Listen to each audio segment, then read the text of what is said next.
Amém. Vamos ler a palavra do Senhor nessa noite. Glória a Deus. Aleluia. Livro do profeta Jeremias, no capítulo 6, versículo 10.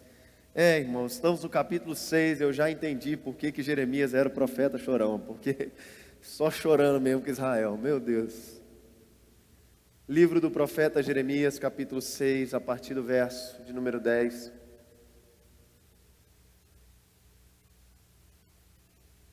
Eu vou ler novamente a versão da Mensagem. Como eu expliquei para os irmãos, é uma linguagem mais poética e mais atualizada da Bíblia.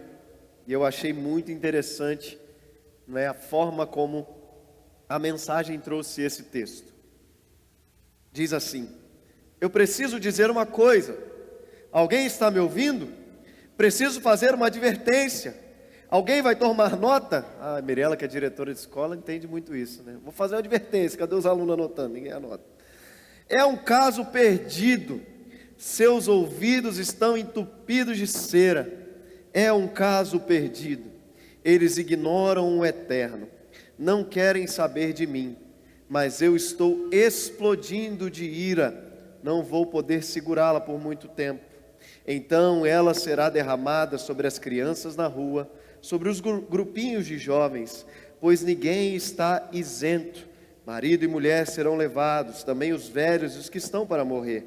Suas casas serão dadas a outros, tudo que possuem, até seus entes queridos, quando eu der o sinal contra os habitantes dessa terra. É o decreto do Eterno. Todos estão atrás de dinheiro desonesto, do menor ao maior. Os profetas e sacerdotes e toda a sua corja torcem as palavras e remendam a verdade. Meu povo está quebrado, arrebentado, mas aplicam os curativos. E dizem, não é tão grave assim, ou paz, está tudo bem. Mas não está tudo bem. Quando não, a paz. Você acha que eles ficam encabulados com esse ultraje? Eles não têm vergonha, nem mesmo sabem ficar vermelhos. Não há esperança para eles. Eles caíram ao chão e não tem como se levantar. Para mim estão acabados, falou o Eterno. A mensagem do Eterno mais uma vez. Vá, ponha-se nas encruzilhadas e olhe em volta. Peça informações a respeito das veredas antigas, do caminho verdadeiro, e depois siga por ela. Descubra a rota certa para a sua alma. Mas eles disseram, nada feito. Não vamos tomar esta estrada. Vamos orar? Senhor Jesus, nós te louvamos por essa palavra. Foi lida, será exposta para a tua igreja nessa noite. Nos abençoe, nos guarde, em nome de Jesus. Amém. Pode se sentar. Como eu falei para vocês, nós estamos apenas no capítulo 6 de Jeremias. E eu já entendo porque esse homem chorava. Porque os decretos de Deus para Israel não são decretos fáceis de se declararem, não são decretos simples de se gritar pelas ruas, não é? Afinal, Jeremias era parte desse povo. Jeremias cresceu, inserido no contexto de Israel. E para ele não era fácil ver o seu povo não só se autodestruindo, mas trazer para si uma condenação. E agora esse povo que tomou decisões erradas, esse povo que se desviou do Senhor, esse povo que perverteu a adoração, perverteu os cultos, perverteu tudo, esse povo que se afastou completamente do Senhor, fechou seus ouvidos para a voz de Deus, agora deixou de estar cercado pela proteção do Senhor, deixou de estar cercado pelos muros de fogo talvez do Senhor. Não é mais uma nuvem que os acompanha, não são mais tochas de fogo que os acompanham. Agora esse povo está cercado pelos seus inimigos. O texto de Jeremias, no capítulo 6, é o anúncio de uma desolação de um povo que está cercado, sufocado, como nós lemos, destruído, acabado, quebrado. É a sentença de um povo que está caído, de um povo que está completamente sem esperança.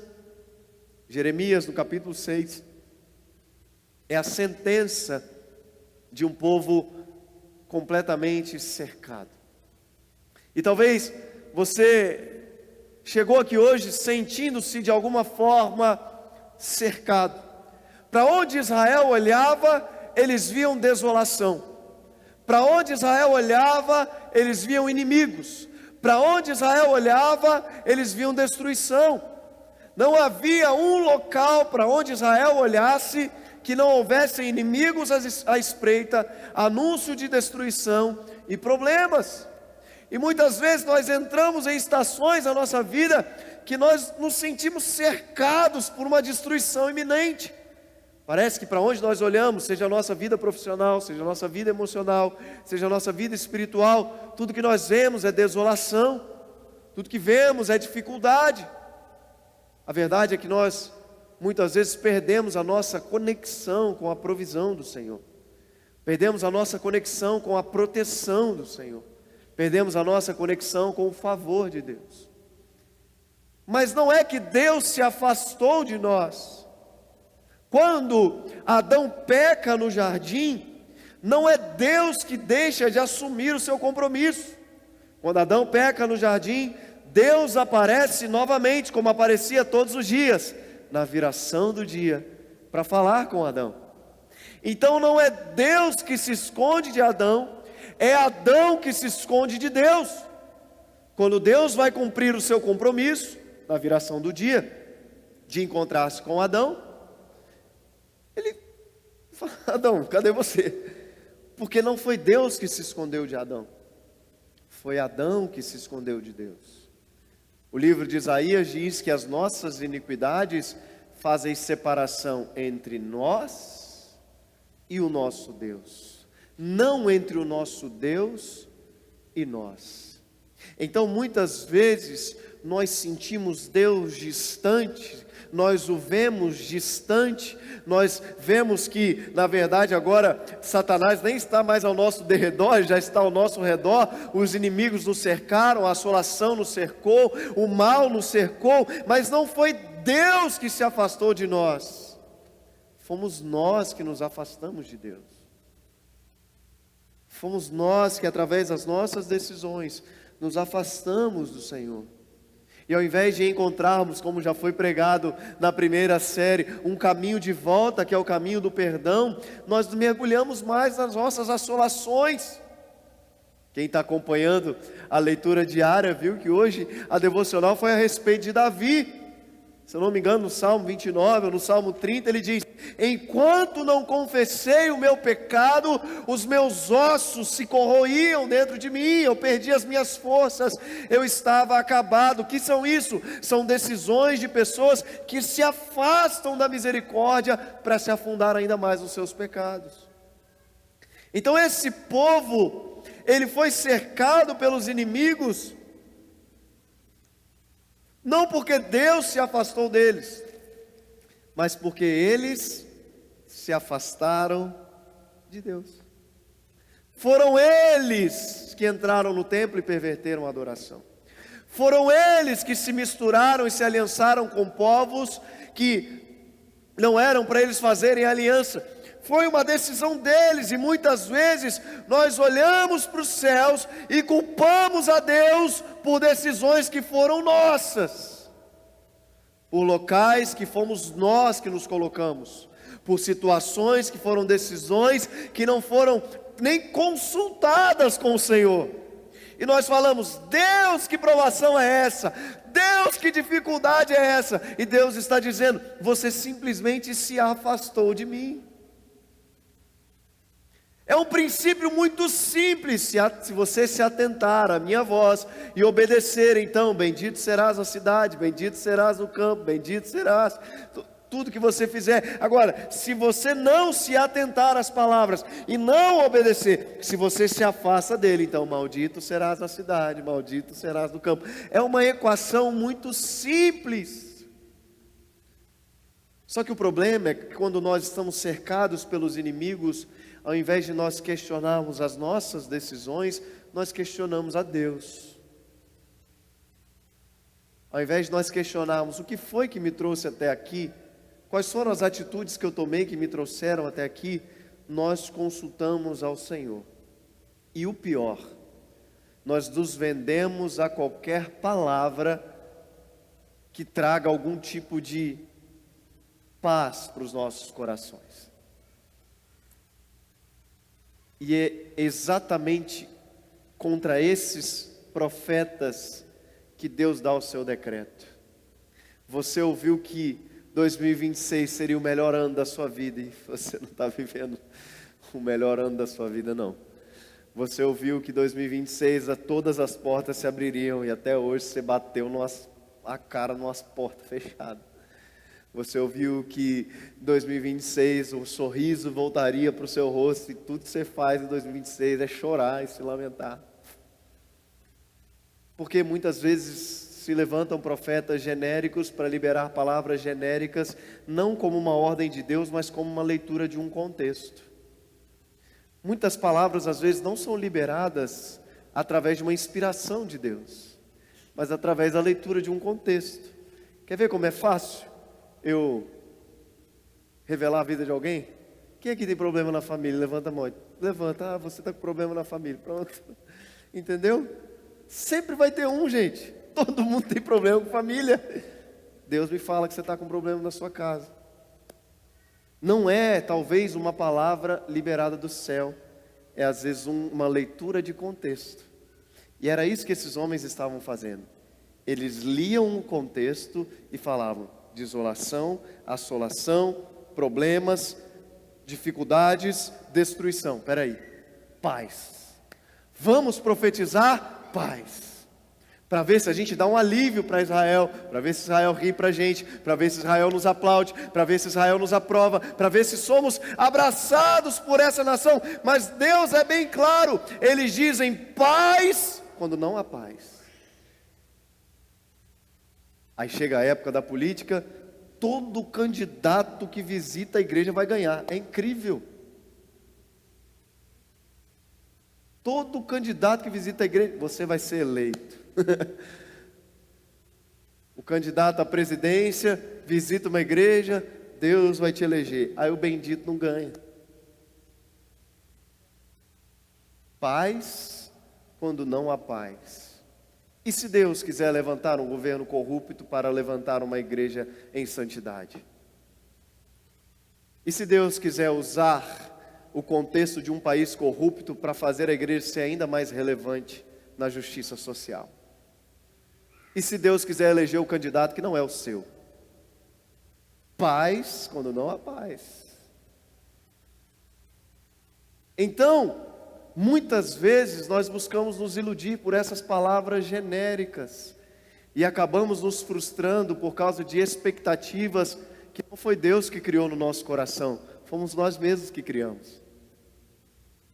Esses profetas, eles diziam para o povo: está tudo bem, você é lindo, você é maravilhoso, você é o centro do coração de Deus, está tudo certo, está tudo bem, olha, está tudo bem, não, está maravilhoso, quando não estava claramente. Não tem não, que isso? Está tudo certo. Olha, Israel, vocês estão de parabéns. Vocês estão em paz com Deus. Quando não estavam, quando não era esse o decreto de Deus, então presta atenção. Não busque por pessoas que vão dizer para você apenas aquilo que você concorda.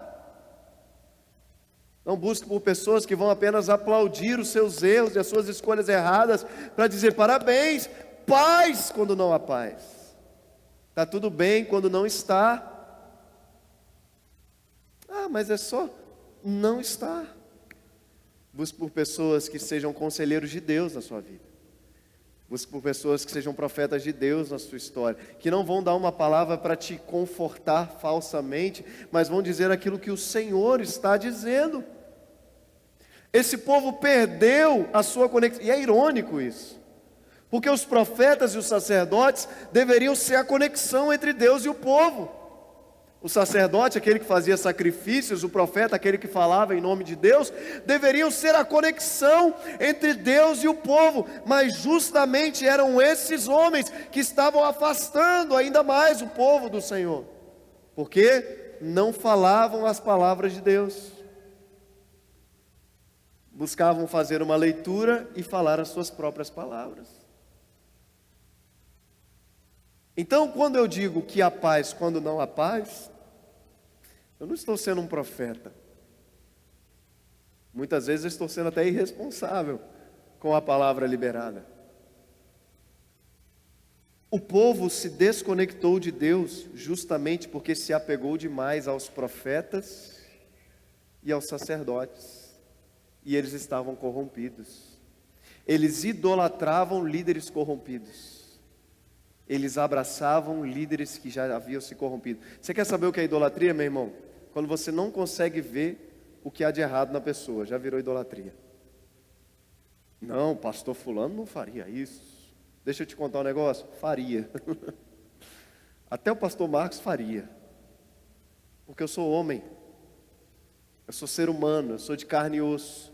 Não, mas o pastor é homem de Deus. É homem de Deus, mas é homem. Então, quando eu deixo de ver os erros, eu estou idolatrando. Quando tudo que fala eu concordo sem questionar, eu estou idolatrando. Isso é idolatria. Não, mas esse pastor não faria. Faria, talvez faria. A gente não sabe, a gente não conhece o coração de cada um. Então esse povo se desapega de Deus para se apegar a líderes corruptos. Por quê? Não, é o sacerdote, é o profeta. São os profetas que estão falando, são os sacerdotes. Não, é o pastor que mandou.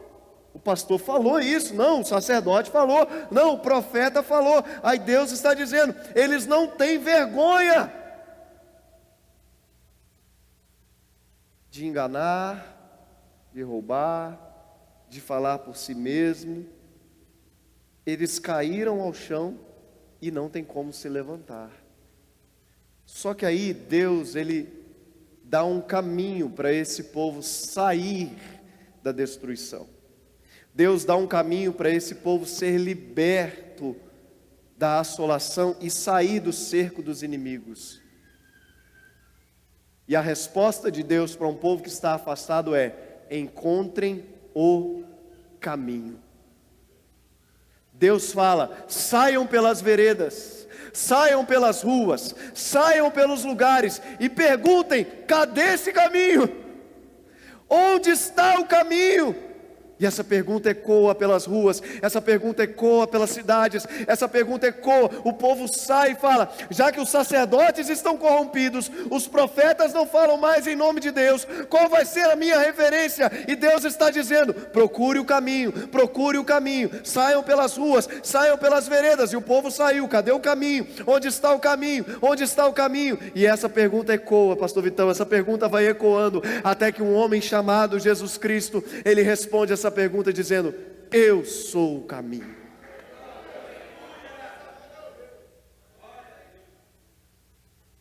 Só Cristo é o caminho, só o Evangelho é o caminho, só a verdade da palavra é o caminho. Eu não sou o caminho, a igreja Hebron não é o caminho. João Batista diz: eu não sou aquele que havia de vir, não, esquece. Nós somos seguidores de Cristo, assim como vocês. Ele é o caminho. Talvez eu vou te ajudar a encontrar esse caminho. Talvez eu vou te ajudar a te apontar para esse caminho. Mas no dia que você olhar para mim, meu irmão, com a esperança da sua alma, você vai se frustrar. Sinto lhe dizer, mas você vai se frustrar. É só você assistir o primeiro jogo do Flamengo comigo que você vai se frustrar.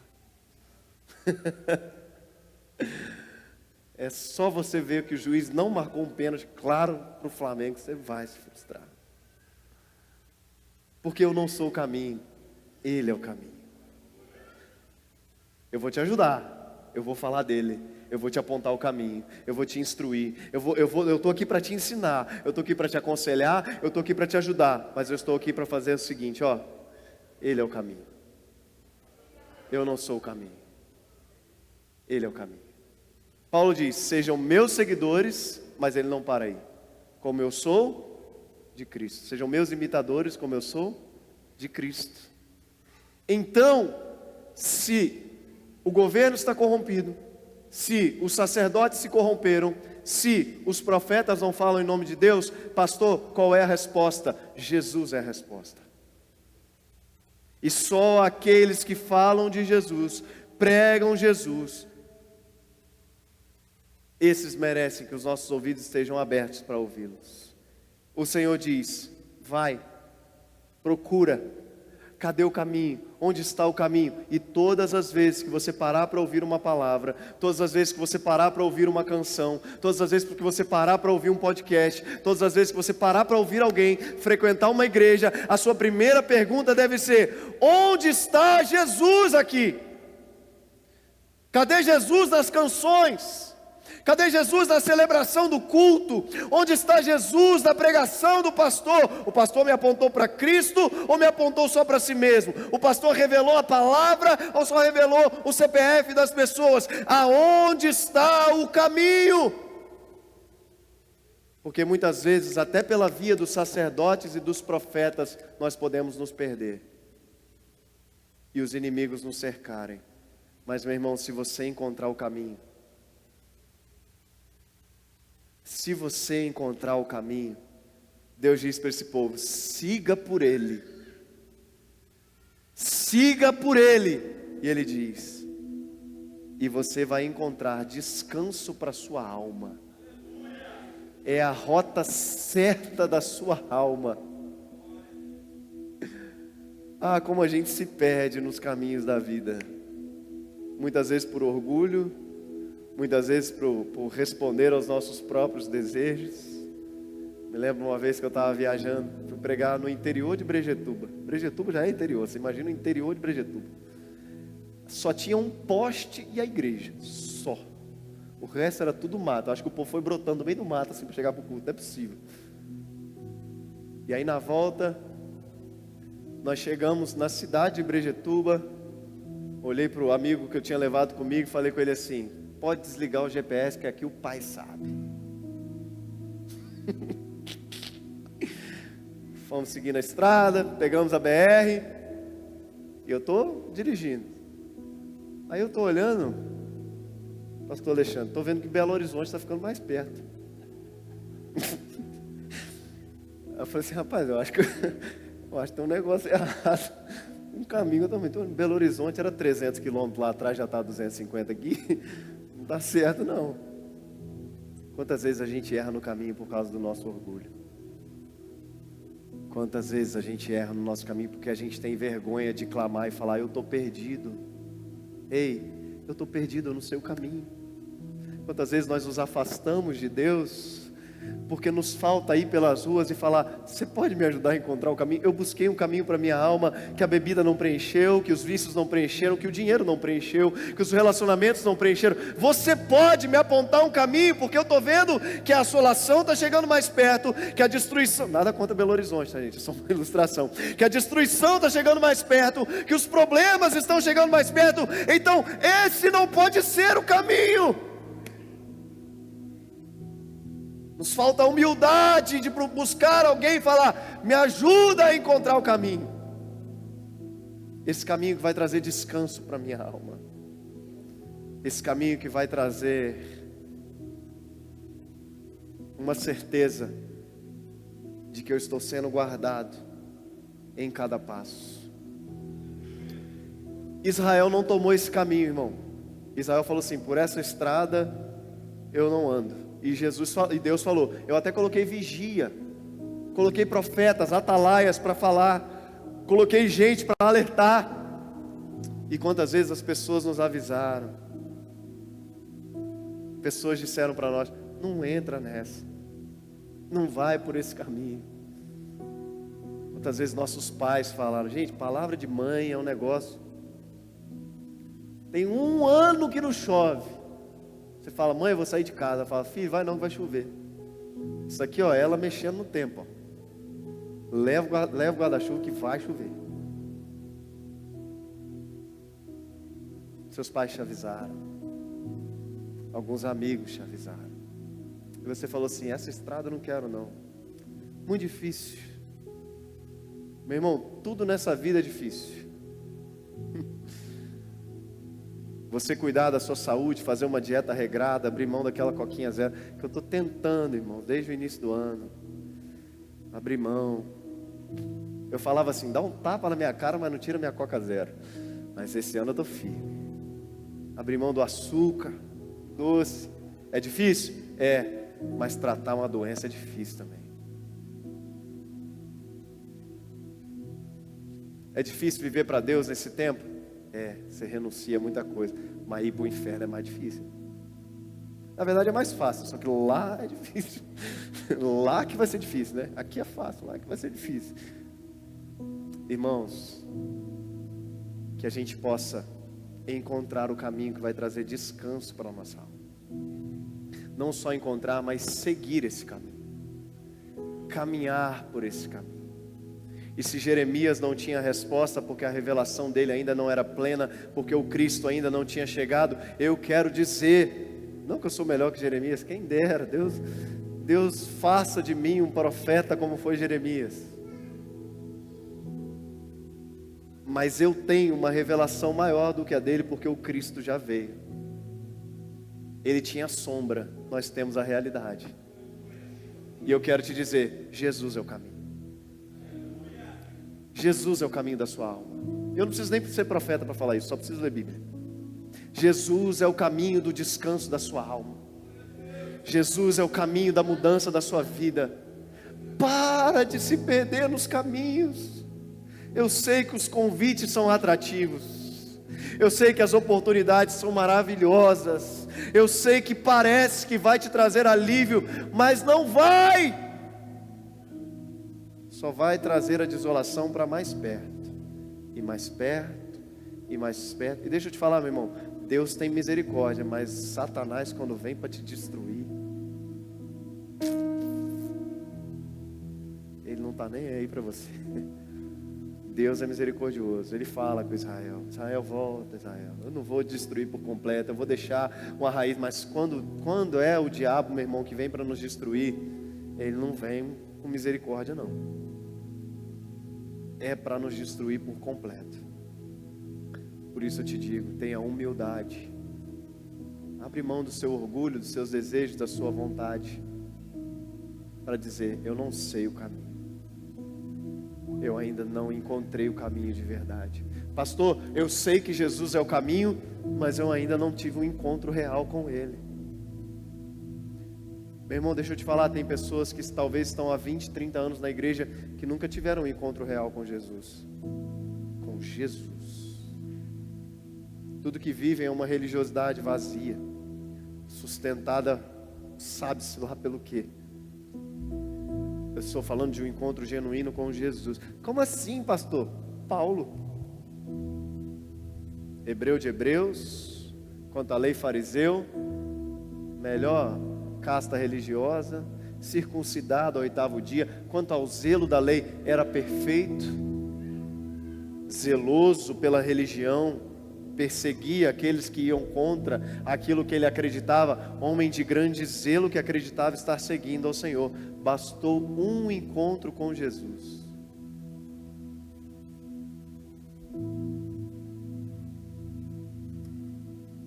É interessante porque Paulo tinha uma visão de mundo, pastor Vitão. E era a visão da sua religião, daquilo que ele viveu, daquilo que foi construído, ensinado aos pés de Gamaliel, o melhor professor da época. Então, ele tinha uma visão de mundo muito bem estabelecida, porque a vida inteira ele aprendeu daquela forma. E a primeira coisa que Jesus faz, quando tem um encontro com Paulo, é deixá-lo cego. Eu não vejo Deus colocando a cegueira como uma deficiência, mas como uma reconstrução na vida de Paulo. É Deus dizendo, toda a visão de mundo que você tinha, eu estou apagando. Aí Deus levanta um homem chamado Ananias, vai lá orar por Paulo. Aí Ananias fala assim: vou nada, aquele maluco é doido, rapaz, ele vai me matar. Não, perseguidor da igreja, não vou. Mas por obediência Ananias vai. Eu acho lindo porque Ananias fala com Deus que Paulo é perseguidor, que Paulo não vale nada, que ele queria orar por Paulo, né? Mas quando Ananias vai orar por Paulo, Vitão, sabe o que ele fala? Irmão Paulo. Que aula. Ananias falou: na minha perspectiva é um perseguidor da igreja, mas na perspectiva de Deus é um irmão em Cristo. Na minha perspectiva é um bandido que não vale nada, mas se Deus me mandou até aqui é porque ele é meu irmão em Cristo. Bastou um encontro com Jesus. Bastou encontrar o caminho, e não só encontrar, seguir pelo caminho. E Paulo diz: eu considerei tudo como esterco para ganhar a Cristo. Por isso, meus irmãos, se não há esperança no governo, se não há esperança nos líderes das igrejas, se não há esperança nas pessoas, se não há esperança na situação financeira do país, se não há esperança dentro de você, se não há esperança na sua situação emocional, há esperança no caminho. Jesus é o caminho, e nele há esperança. Vamos colocar de pé, vamos orar ao Senhor. Eu sinto Deus nesse lugar nessa noite, e Deus está revelando o caminho para algumas pessoas aqui hoje. Deus está revelando